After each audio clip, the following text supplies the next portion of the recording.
arrested the pizza delivery guy. Ghislaine Maxwell says that she's ready to testify before Congress. And Trump says that the lefties have made up the Epstein list. This is your daily injection of political crack.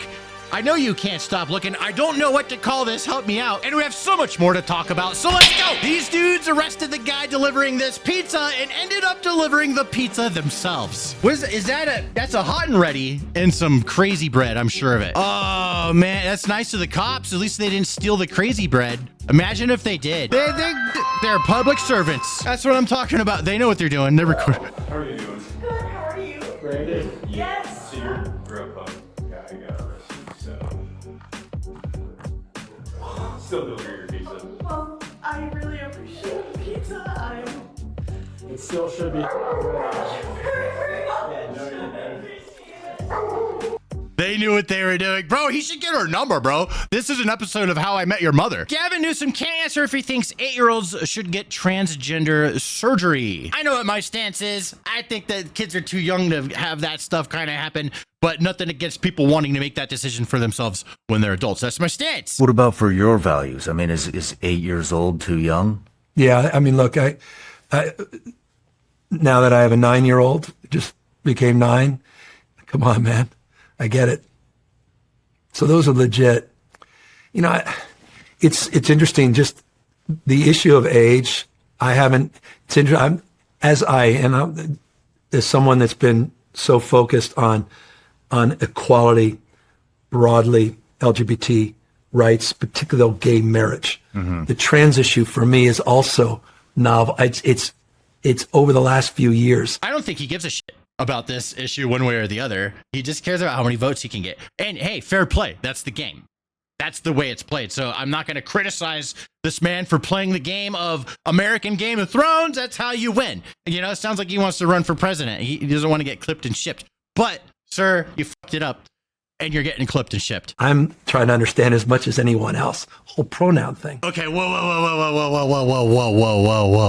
Okay, wait, you're trying to figure out the whole pronoun thing. Oh my God, what a horrible answer. Bro, we know what the pronoun thing is. We know, yeah, people have their fucking pronouns, and I'm a he, she person by default, you know, but what, you know, I'm not a disrespectful person. Debbie Wasserman Schultz, after tour of Alligator Alcatraz, says they're using cages. These detainees are living in cages. Shut up, Firefox. I remember this lady. Bro, where did she go? She's been out of the spotlight for a while. She's getting back into it, huh? What we saw, the conditions that we saw inside this internment camp. One word at a time. It is nothing less than that description. One word at a time. We're really appalling. Okay. I'll walk you through just a few of the really egregious, disturbing, disgusting Such conditions. an exaggerator. They are using cages. These I saw detainees I've seen those cages. are living in cages. The pictures that you've seen don't do it justice. Well, now they're not empty anymore. They have people in them, and there's like racks where people hang out and wait until they get processed to their country. Essentially packed into cages, wall-to-wall humans, 32 detainees per cage. You know what I would do if I was illegal in this country? Not get fucking caught, because I don't want to go to that stuff, right? But hey, if you do get caught, law's the law. You know, I'd never snitch. If I wanted to come to the best country in the world, knowing this stuff, knowing that like maybe now that if I get caught and deported, my chances of ever getting citizenship are like really like way slim, almost impossible to get. I think that, and then like with the strong enforcement, it would make me not want to come illegally. And then I think I would just do the work and try and come legally, even though it's even harder now than ever, which I do think should be reformed. That is the only thing inside those cages are their bunk beds, and there are 3 tiny toilets that are toilet units that have a sink attached to it. Wait until she hears of prisons. In other news, this one's spicy. I don't know how to say her name, but I think it's Ghislaine Maxwell Silverhammer. Says she's prepared to testify before Congress and expose the truth behind Jeffrey Epstein's secret client list. As the only person ever jailed in connection to Epstein's crimes, she claims she's ready to finally tell the American people what really happened. I mean, nobody believes that she is going to make it out alive if she's going to talk. I think the only reason why she is alive is because she wasn't going to talk. She's not a threat. I don't know. But she's about to get Epsteined. Getting Epsteined is now basically a verb. Even being the most powerful man in the world does not stop Donald Trump from shitting on Rosie O'Donnell. In an interview, Rosie O'Donnell went on Chris Cuomo's show recently, and she blamed you for the fact she is overweight, depressed, and drunk. What do you say to that? Whoa, really? That's what the reporter asked? I just need to see this for myself. That might sometimes on Twitter, you know, people kind of spin things. Rosie O'Donnell, she went on Chris Cuomo's show recently. She blamed you for the fact that she's overweight, depressed, and drunk. What do you say to that? Do you think PDS is going to ever be a DSM-5 diagnosis? I don't know about Rosie. I watch Rosie. Rosie's a mess. She's a mess.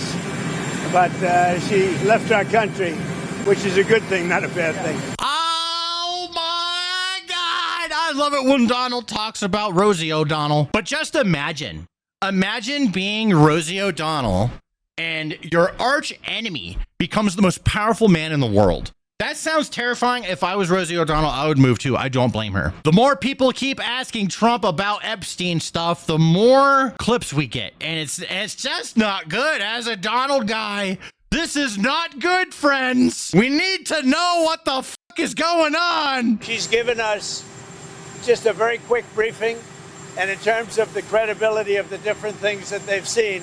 And I would say that, you know, these files were made up by Comey. They were made up by Obama. They were made up by the Biden information. You know, we went through years of that. No. With the Russia hoax. With Yeah, I all remember. of the different things that we had to go through. We've gone through years of it. But she's handled it very well, and it's going to be up to her. Whatever she thinks is credible, she should release, yeah. This guy campaigned on releasing these files, and now he's saying they're bullshit. Don't listen. Obama wrote them. As anyone who is addicted to politics crack, you know that every side comes with baggage. And us on the right, this is an example of Donald baggage. Then Trump goes on to talk about AOC. He talks about their low IQ and suggests that they take an IQ test and we compare the results. You know, AOC, look, I think she's very nice, but she's very low IQ. And we really don't need low IQ. Between her and Crockett, we're going to give them both an IQ test to see who comes out best. Now, I took my test. I took a real test at Walter Reed Medical Center, and I aced it. I got every one of all those questions right. Now it's time for them to take a test. Mr. President. Anyway, have a good time.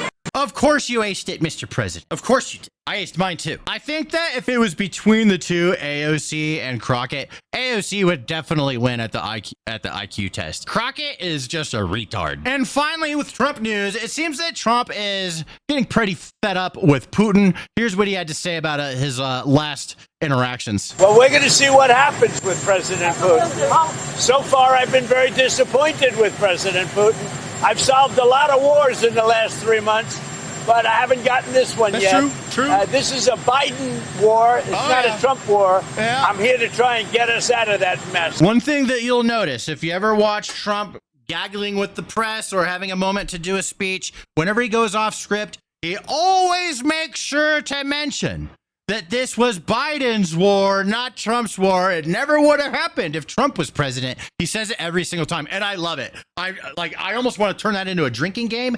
Every time Trump says that, just take a shot. I don't care if you're at work or, you know, maybe you're in the middle of a drive listening to it. I don't give a shit. Just, you know, no, I'm kidding. Don't do. I hate to admit it, but China is kicking our ass at drones. Straight up. Yeah, that's a firework. It's a firework mixed with drones. Look at that. Isn't that wild? Or was that just a million fucking drones?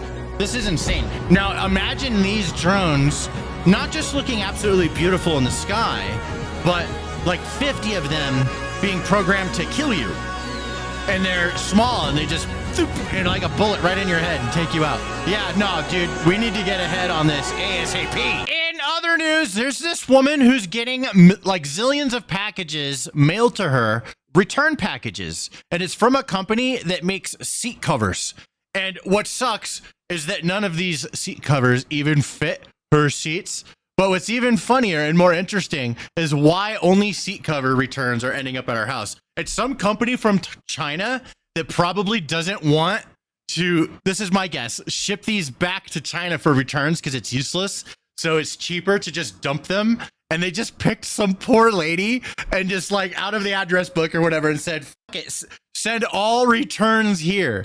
Which is like, I'm pretty sure that's what happened. It's just some Chinese company and they're like, fuck this address, and just threw shit there off like you're dumping trash into the sea, but right at someone's house. I am happy to report though that since this went viral, the issue has mysteriously stopped. Lastly, my favorite story of the day, Trump and this trophy situation. So this is the, I think it's called Chelsea. Chelsea's a team, and he was handing them the Club World Cup trophy. It's like a FIFA thing, and he gets like they're trying to kick him off the stage. Essentially, check this out. There we go.